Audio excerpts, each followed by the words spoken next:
Hello, I'm Jonathan Kirsch with the latest Lakewood news and events. There were no ordinances passed at the September 26th council meeting, but the Lakewood Advisory Commission for an Inclusive Community made a recommendation to council that the city begin looking at ways to have more recycling bins in Lakewood's parks. You can watch replays of the September 26th council meeting right here on Lakewood 8 or on demand at lakewood.org/council videos. The City of Lakewood needs your help updating the bicycle system master plan that was originally developed in 2005. The updated plan will guide city staff in the development of new bicycle routes and the improvement of existing ones over the next 5 to 10 years. You can give your input at an open house on October 18th from 6 to 8 p.m. in the Civic Center's community room at 470 South Allison Parkway. If you are unable to attend but still want your voice heard, you can email your comments to Traffic Engineering Manager John Payton at johpad@lakewood.org. You may have seen field workers conducting investigations in the Green Mountain Estates and Mesa View Estates neighborhoods. It's all related to the former Camp George West Artillery Range impact zone on the northern slopes of Green Mountain. The investigation has expanded into neighborhoods because munitions and munitions-related debris dating from prior to World War II have been found in the vicinity. Although finding actual munitions-related material in these neighborhoods is unlikely, caution and public safety require a thorough investigation. We'll keep you posted with details and site view results throughout the investigation period. The neighborhood visits should be completed before the middle of November. For additional information or contacts, please visit colorado.gov. You can really make a difference in our community with just a few volunteer hours a month by serving on one of Lakewood's boards and commissions. The Advisory Commission for an Inclusive Community and the Board of Appeals have openings. The Advisory Commission for an Inclusive Community has several openings for 3-year terms that will begin in January and several openings for unexpired terms.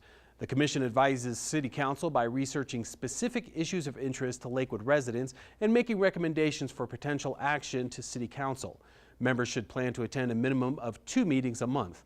Applicants must attend both a full commission meeting and a committee meeting before submitting an application. The deadline to apply is October 21st.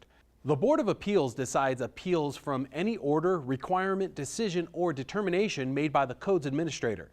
Meetings occur as needed, but typically are 4 or 5 times a year for 1 to 2 hours for each meeting. Members must be qualified by experience and training to decide on matters involving building construction. Applications are available at lakewood.org/get-on-board. Celebrate National Community Planning Month at noon on October 11th, 18th, and 25th in the community room of the Lakewood Cultural Center by attending the city's free showing of the 10 That Changed America film series, a PBS production that offers 3 whirlwind tours of America's architectural treasures. Bring a lunch and join other residents for the 1-hour films. You can call 303-987-7515 for more information. Do you ever find yourself wondering how you can make an impact on your community? Here's your chance. The Lakewood Sustainability Cooperative, or SCOOP, is a network of Lakewood community members who are passionate about sustainability and are ready to contribute to a stronger, healthier Lakewood. Visit lakewood.org/SCOOP to learn more about the program and sign up. Rooney Road Recycling Center accepts a wide range of household hazardous waste by appointment Wednesdays and Saturdays from 8 a.m. to 2 p.m. You can properly dispose of cleaners, pesticides, fertilizers, paint, solvents, antifreeze, electronics, and much more. Visit RooneyRoadRecycling.org to see the full list of accepted items and fees or to schedule your appointment. We're getting into that time of the year where there's a lot of pollution in the metro area. So bad, in fact, sometimes that it triggers an action day. What's an action day? Well, it's a good question, and we have just the guy to answer that question. Scott Landis with the Colorado Department of Public Health and Environment is here to let us know. Thanks for joining us. Thank you for having me. So what is an action day? Well, an action day is a health alert that we issue from the Air Pollution Control Division. And an action day, for the most part, we have different types of action days, but most action days are for a specific pollutant, be that ozone or fine particulates. And an action day will be a public health alert, letting folks know that we expect a pollutant to get above a certain level where parts of the population will be impacted by the pollution. Okay, and you said there are different kinds of action days? There are. I think a lot of folks here in the Front Range region will be most familiar with the ozone action day alerts that we issue. Ozone is mostly a summertime phenomena. We get the hot, really sunny days, and ozone will rise up into what we call unhealthy for sensitive groups category. And that means folks with heart and lung disease are most impacted when ozone gets up to that level. We also have action days for fine particulates. That is more of a wintertime phenomena, kind of the season we'll be going into next. And that happens a lot when we get these kind of stagnation episodes where we get 3 or 4 days where the atmosphere is just not moving around a whole lot. All the pollution kind of gets trapped in the lowest levels of the atmosphere right here near the surface of the earth. At that time, we'll issue action days for fine particulates. But we can also issue action days for fine particulates during the summer and especially during wildfire season. Fires generate a lot of smoke, obviously, and there's a lot of those ultrafine particles in smoke. You can breathe that in, get lodged into your lungs, and it can be a real issue for folks with heart or lung disease. Additionally, we have an action day for visibility. Now, that's not necessarily a public health problem. It was at one time. Indoor wood burning was a big problem here in the Denver metropolitan area from a health standpoint. Not as bad as it used to be.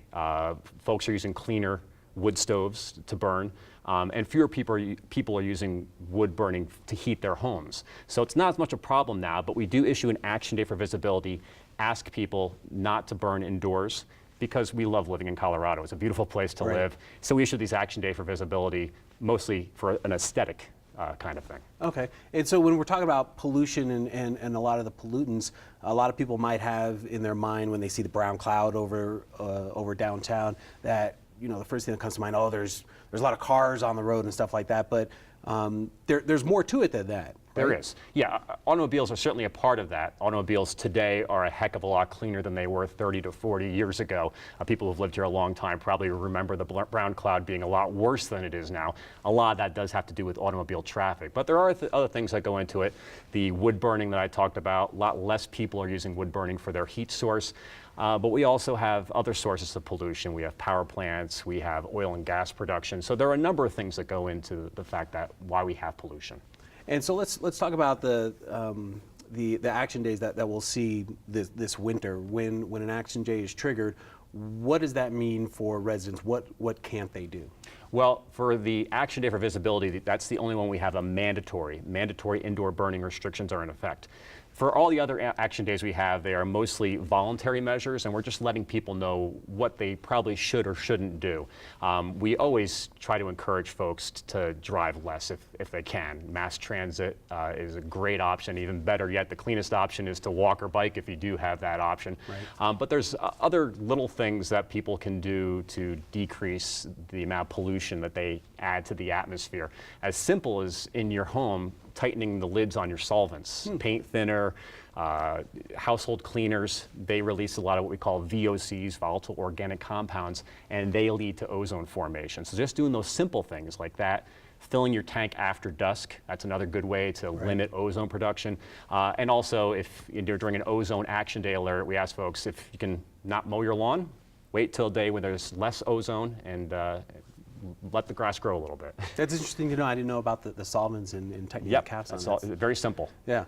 So how do residents find out if there's going to be an action day the next day? Well, we do have a mass email send out. People can contact us at the Colorado Department of Public Health and Environment at colorado.gov/air quality. You can get on these email lists, or you can just check our website. We update our forecast every afternoon by 4 o'clock, and you will know if there is an action day in effect right on our website. Okay. Well, good information. Thanks for coming down and letting us know what an action day is. Thank you for having me. Pleasure. Again, if you want more information about action days and when there's going to be an action day, you can go online to colorado.gov/air quality. Congratulations to the staff here at Lakewood 8 who received awards for several videos we produced at the recent National Association of Telecommunications Operators and Advisors annual conference. Camp Paha and Paha Adults in Transition tied for first place in the Profile of a City or County Department category, and Healthy Lakewood received second place in the Public Health category. And the Mayor's Spotlight on Lakewood show took home second place in the Interview Talk Show category. Keeping your pets warm in cold weather, Quail Street Refueling Center instructions, and Lakewood Voting Made Easy received honorable mentions. The videos competed with and were judged by other government access stations across the country. You can check them out on our YouTube page at youtube.com/KLTV8. And congratulations to Lakewood's communications staff, whose printed newsletter won a national award this month from the City County Communications and Marketing Association, also known as 3CMA. Looking at Lakewood won the Silver Award, which is second place, in the category for external publications for cities with a population of more than 110,000. The judges for the award are other communicators across the country who are also members of 3CMA, which has more than 700 professional public communicators as members and has helped public communicators deliver innovative information for 27 years. Residents have a great chance each month to meet with their city council members to provide their thoughts and ideas about the city, discuss neighborhood happenings, and learn about the issues that are on city council's agenda. All the city council members have informal, casual meetings with residents that are often referred to as ward meetings.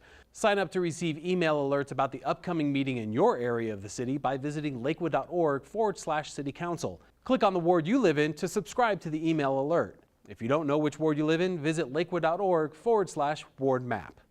That's it for this edition of City Scene. Stay up to date on the latest Lakewood news and events at lakewood.org. I'm Jonathan Kirsch. Thanks for watching.